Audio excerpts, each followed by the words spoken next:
At a crowded airport, a 39-year-old black mechanic is about to board the most important flight of his life. But what if one small choice could change his entire future?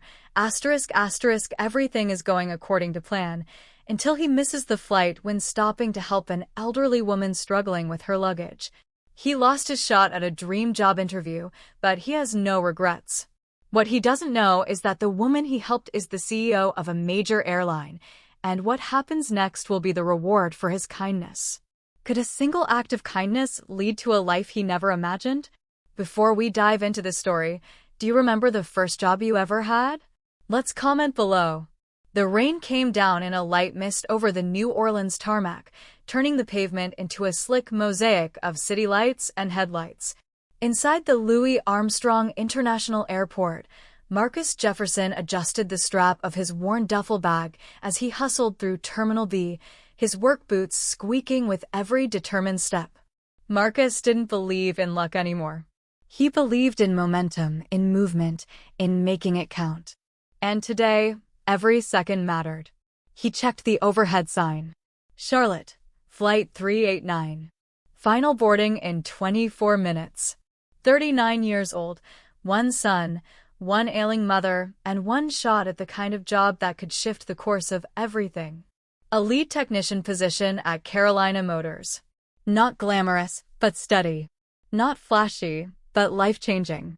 Paid time off, full health coverage, and for once, the dignity of saying no to second shifts, and yes to his kid's school field trip. He rounded the corner toward the security checkpoint, his eyes narrowing in on the shorter line near the left wall, calculating every possible edge. That's when he saw her, a woman, elderly, alone, standing just outside the stanchions, surrounded by 3 mismatched suitcases. Her coat was a shade of blue that might have once been vibrant, now dulled by age and wear. The lining peeked out from the sleeves, frayed, but clean. Her silver hair was pulled back in a low bun, slightly undone by the wind, and her hands trembled ever so slightly as she tried unsuccessfully to hoist the largest of the bags onto the conveyor belt. Passengers streamed past her without so much as a glance. Business travelers locked into their Bluetooth calls. A family dragging a sugar-hyped toddler.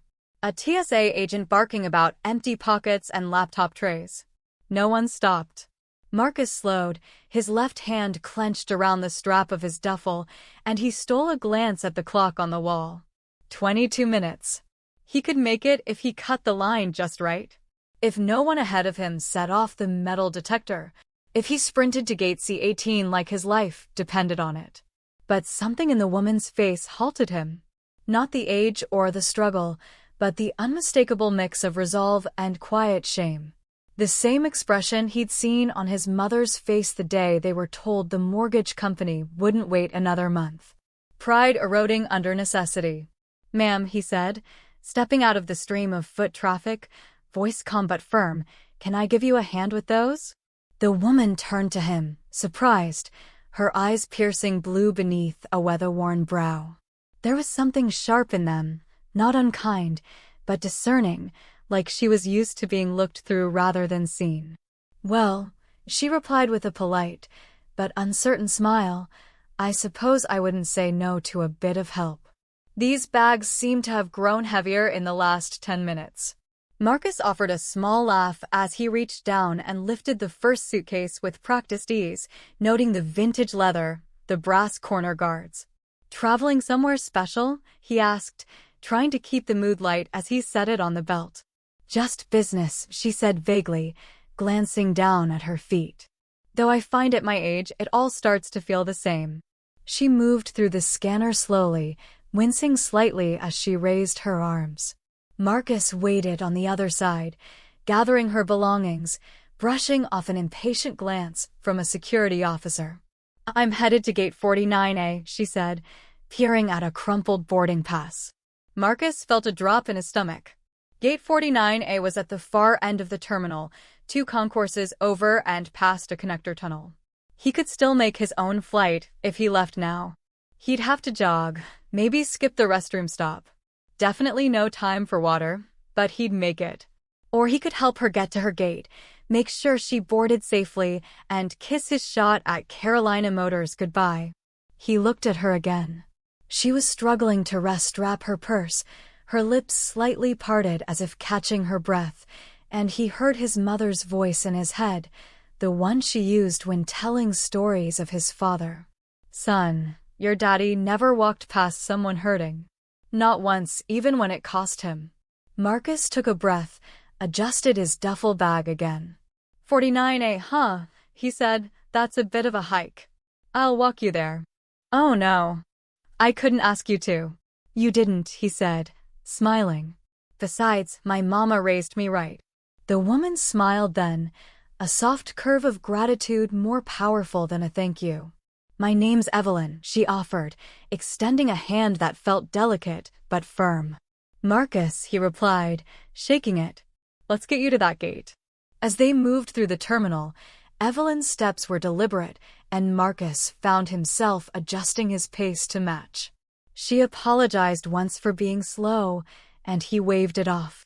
"It's not the speed that matters," he said. "Just the direction."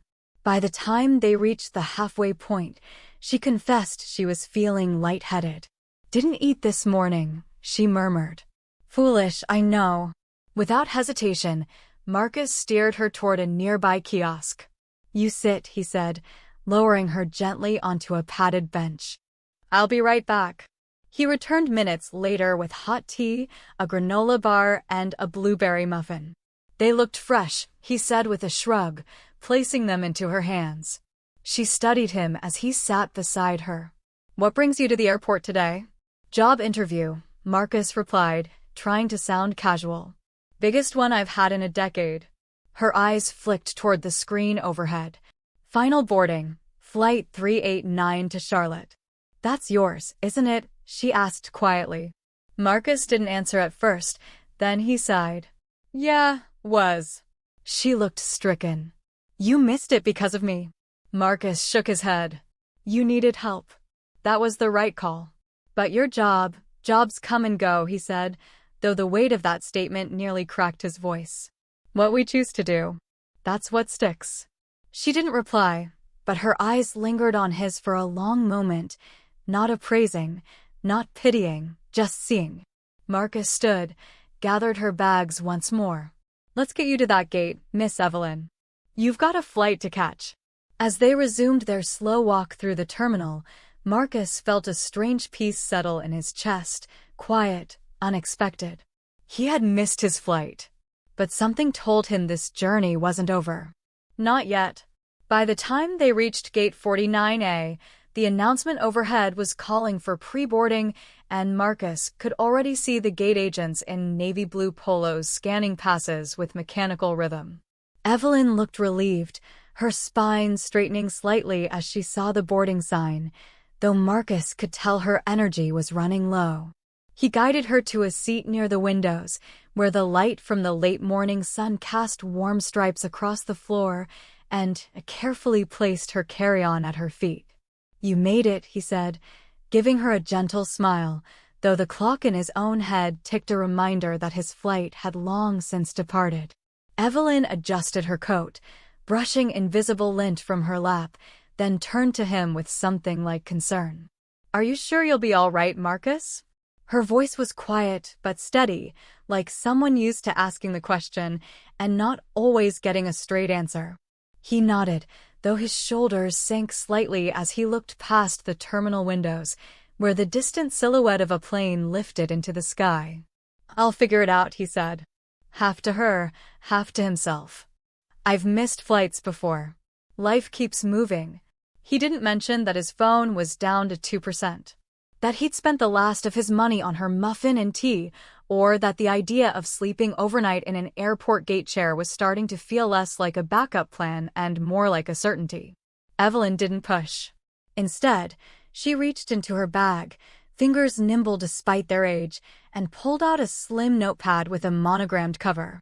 She tore a page from the back, wrote something quickly, folded it, then placed it in Marcus's palm. "You'll need this later," she said, her tone mysterious, but not unkind. He looked down at the folded paper, then back at her. "What is it?" Thank you, she replied simply. In case I don't see you again. Marcus tucked it into his wallet without looking, unsure what to say.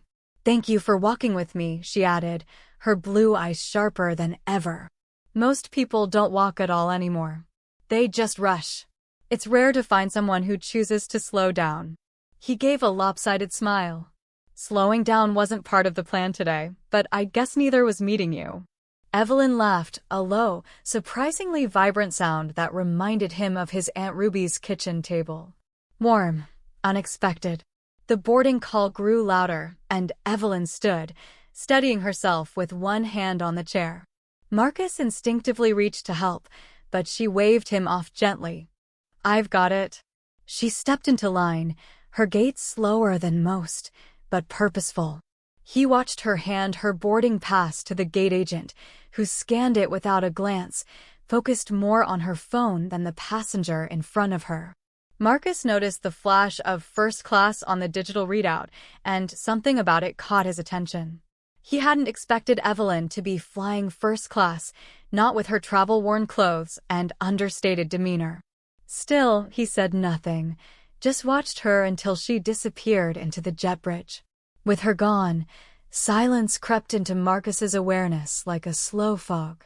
The adrenaline from earlier had faded, leaving behind the hollowness of uncertainty. He glanced at his phone, 1% battery, no outlet in sight. His duffel bag felt heavier now, as though the interview, the lost opportunity, and the weight of unspoken worries had all crawled inside. He wandered back through the terminal, passing vending machines, gate change monitors, a children's play area with peeling decals. He found an empty bench near baggage claim, dropped his bag, and sat down slowly, stretching his legs. For a long while, he just sat there, watching people come and go, families reuniting, drivers holding signs, luggage tumbling from carousels like forgotten promises. Eventually, he leaned back against the cool wall, tilted his head, and closed his eyes. Just for a minute, he told himself, just long enough to rest, to breathe, to not think about what he had lost.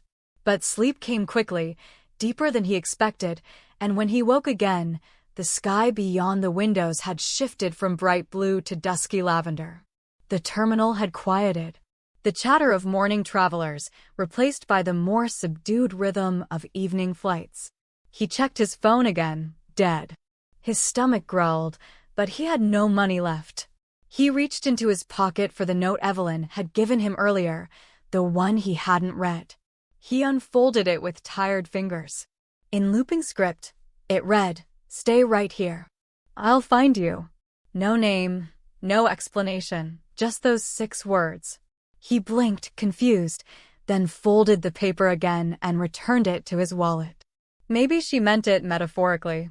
Maybe it was just a kindness meant to soften a hard moment.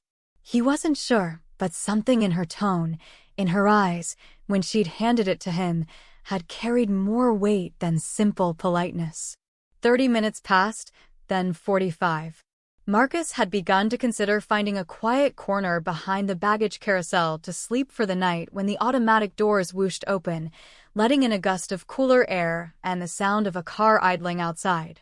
A sleek black sedan pulled up beneath the arrival canopy. The driver, in a sharp charcoal gray uniform, stepped out and opened the back door with precise, practiced motion. At first, Marcus didn't notice. He was staring at the floor, tracing imaginary lines in the tile with his boot. But then he heard the voice, measured, unmistakable. "Mr. Jefferson," the driver said, holding the door wide. "Miss Moore is ready for you." Marcus looked up, frowning, not sure he'd heard correctly. "Excuse me." The driver gestured toward the car. "Miss Evelyn Moore. She's asked me to escort you." "Your bags, sir." Marcus blinked hard, scanning the sidewalk. And then he saw her, stepping out of the back seat of the sedan, no longer wrapped in that worn wool coat, but now wearing a tailored blazer over a silk blouse, her hair neatly pinned, her presence somehow taller than before. The same Evelyn, but different. She smiled at him, her eyes twinkling beneath the golden lights of the terminal. I told you I'd find you. Marcus stood slowly, stunned. I thought you were on that flight to Atlanta. I was, she said simply. But I had a stop to make first. She nodded toward the car. Come with me, Marcus. I think you've earned a second chance. He hesitated. Where are we going? Charlotte, she said. Tonight. But how? He stammered. My plane, she answered, as if it were the most obvious thing in the world. Come along now. We have much to discuss. Still reeling, Marcus picked up his duffel and followed her through the sliding doors, the strange sense that his entire world had just shifted beneath his feet without making a sound. The black sedan glided through a private service entrance of the airport, bypassing the chaos of commercial terminals and weaving through a quiet road lined with hangars and low-lit access gates. Marcus sat in the back seat, his duffel beside him, his hands resting awkwardly on his knees. The cabin smelled faintly of cedar and leather, and the silence between him and Evelyn was oddly companionable. She didn't speak much as they drove, just watched the road with a faint smile playing at the corner of her lips, as if she already knew something he hadn't yet realized. Marcus shifted in his seat, still wearing the same button-up shirt he'd ironed that morning, now wrinkled and clinging to his back. He couldn't help but feel out of place, like a mechanic dropped into the wrong movie. Miss Moore, he said cautiously, breaking the silence. What exactly is going on? Evelyn turned to him then, her blue eyes sharp beneath the ambient lighting of the car. You helped a woman when no one else would, she said simply. Now she's returning the favor. That's all. But why me? He asked, genuinely baffled. You don't even know me. To that, Evelyn gave a small laugh, warm and almost maternal. Oh, I know more than you think, she replied. I know you stayed when you didn't have to. I know you missed something important to make sure a stranger didn't fall through the cracks. I know you treated every moment with dignity, even when you thought no one was watching. She tilted her head. And I was watching Marcus. That's rather the point. The car turned toward a wide gate guarded by a uniformed agent who raised it without question. Ahead, bathed in pale runway lights, sat a white jet with a soft gold emblem on its tail, a rising sun cradled by wings, the logo of Aurora Air. Marcus's eyebrows lifted in disbelief. The jet stairs were already extended, its cabin lights on, the kind of plane he'd only seen in movies. Wait, he said slowly, this is your plane? Evelyn nodded, stepping out as the driver opened her door. It is. Marcus opened his door himself, not quite sure what to do with his limbs or his voice. And we're flying to Charlotte tonight. You have an interview in the morning, don't you? She said matter-of-factly. I won't be the reason you miss it twice. As they approached the steps, a stewardess in a sleek navy uniform greeted them at the base. Good evening, Miss Moore, Mr. Jefferson. Welcome aboard. Marcus hesitated at the bottom of the stairs, glancing up at the gleaming jet, then back tracer at Evelyn. Are you sure about this? Quite, she said, then added with a wink, unless you'd prefer to sleep on that bench again. That broke the tension just enough. Marcus chuckled under his breath, hoisted his bag, and climbed aboard. The inside of the aircraft was unlike anything he'd ever experienced. Cream leather seats with gold stitching, polished wood panels, ambient lighting that made the space feel more like a five-star hotel suite than a flying machine. There were no rows, just a lounge-like configuration with a dining area in the rear, a conference space with screens, and a kitchenette where the scent of something warm and herbed lingered in the air. Evelyn settled into one of the large swivel chairs and gestured for Marcus to do the same. He eased into the seat, still feeling like he was trespassing. The stewardess brought them both drinks, water for him, champagne for her, and as the engines rumbled to life beneath them, Marcus glanced out the window to see the runway lights blur into golden streaks. The takeoff was smooth, near silent. In the soft hum of altitude, Evelyn turned to him. Do you know anything about aircraft mechanics? Marcus blinked. Not much, he admitted. Engines are engines, I guess, but planes? That's a different level. Evelyn smiled. That's true, but not as different as people think. Combustion, pressure systems, diagnostics, they speak the same language. What matters is if you can listen. Marcus nodded slowly, unsure where she was going with this, but curious despite himself. Aurora Air started as 5 leased jets and an idea, she continued, her voice calm but firm. She paused, then met his eyes. We're not just building routes, Marcus. We're building futures. But that kind of vision needs people who understand machines, and, more importantly, people. Marcus leaned forward slightly, drawn in. What are you saying? Evelyn studied him for a moment before speaking again. We've developed a program, Aurora Mechanics Global. Training centers in Ghana, Colombia, Vietnam. We're starting small, 50 apprentices per site, local hires, training from scratch. He suddenly felt the duffel on the floor beside him like a tether to the life he'd thought was permanent. You think I'm that person? Evelyn didn't answer immediately. She sipped her drink, then looked out the window for a beat.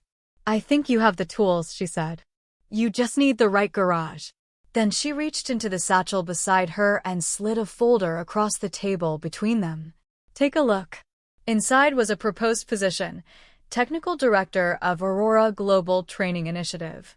Marcus stared at the papers, heart thudding in his ears.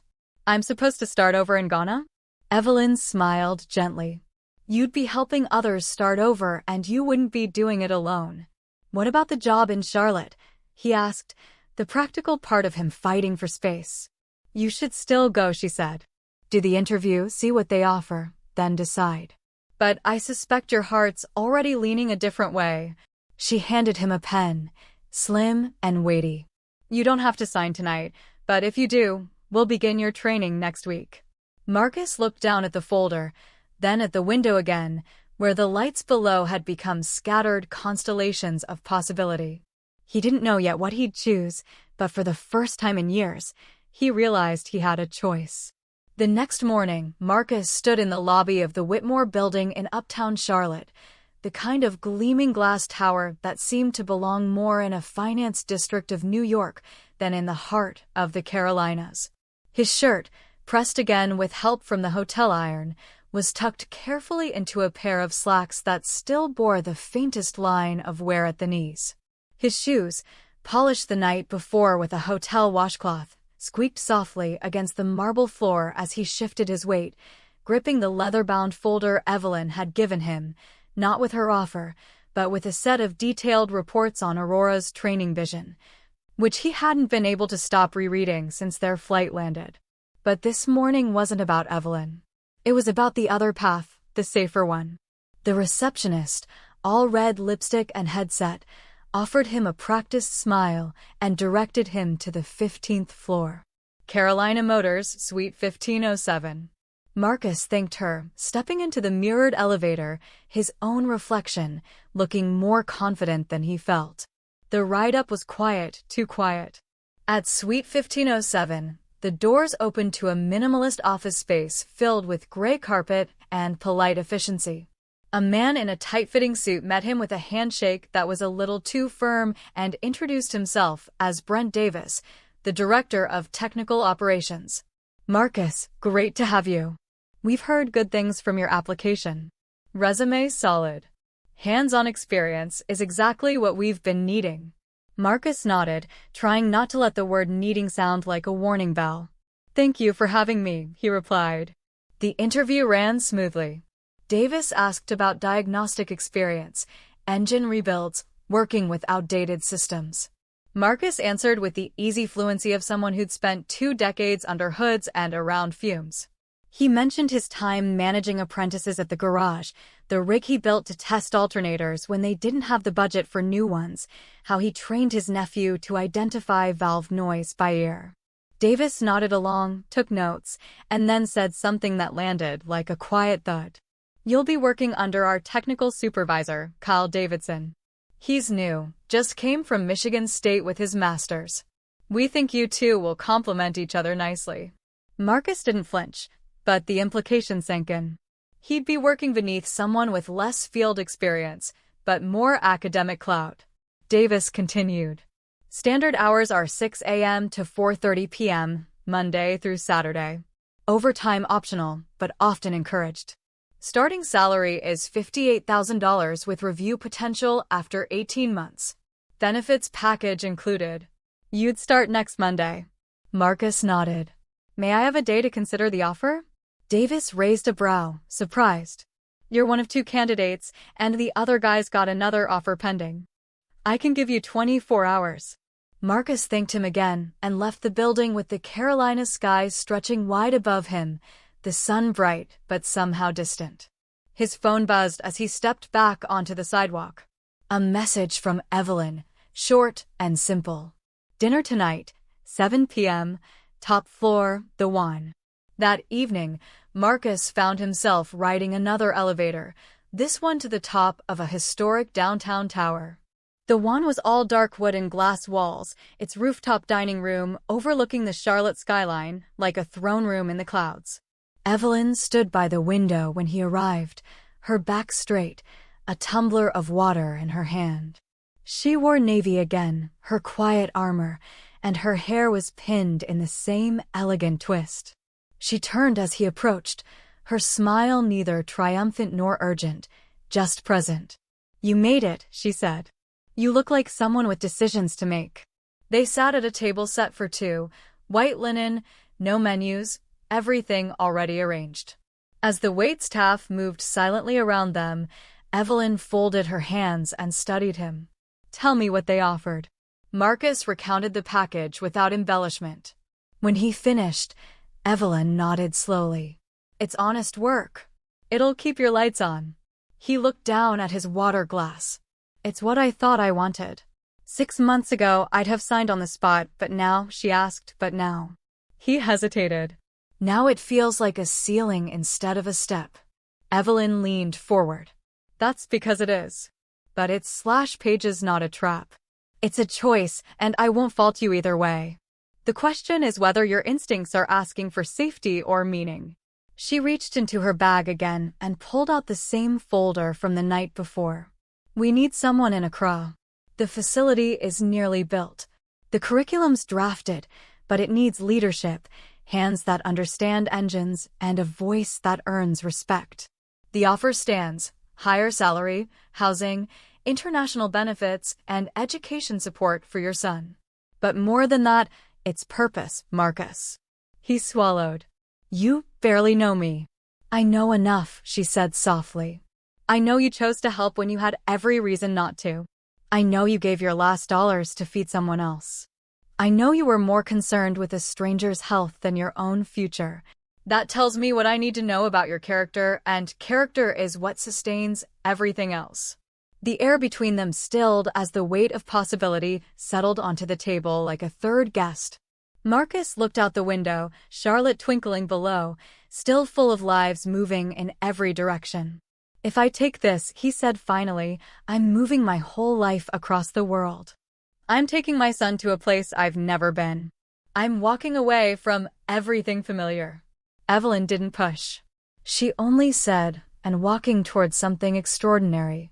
Marcus nodded slowly, then picked up the pen beside the folder. It felt heavier than any tool he'd ever held.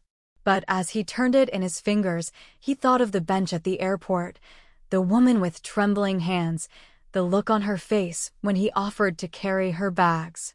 He thought of his father, who never got the second chance he'd just been handed. Then he signed.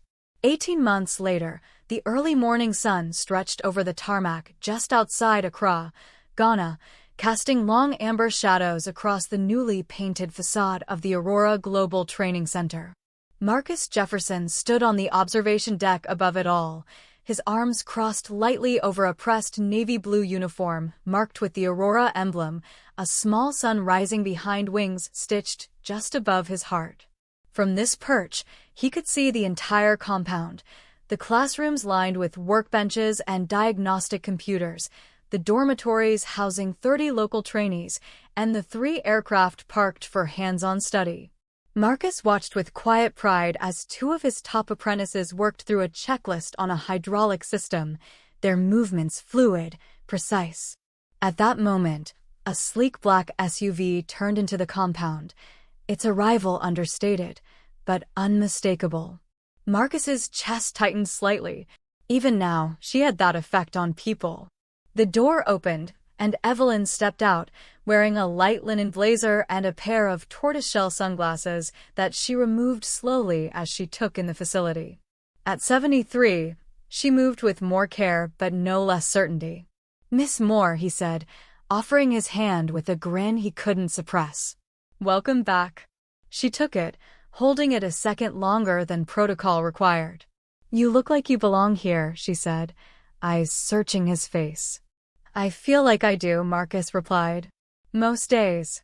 They walked together into the hangar, where students stood aside respectfully, some smiling, others whispering. Evelyn glanced at each of them, her gaze warm, but assessing. "They know who you are," Marcus said quietly.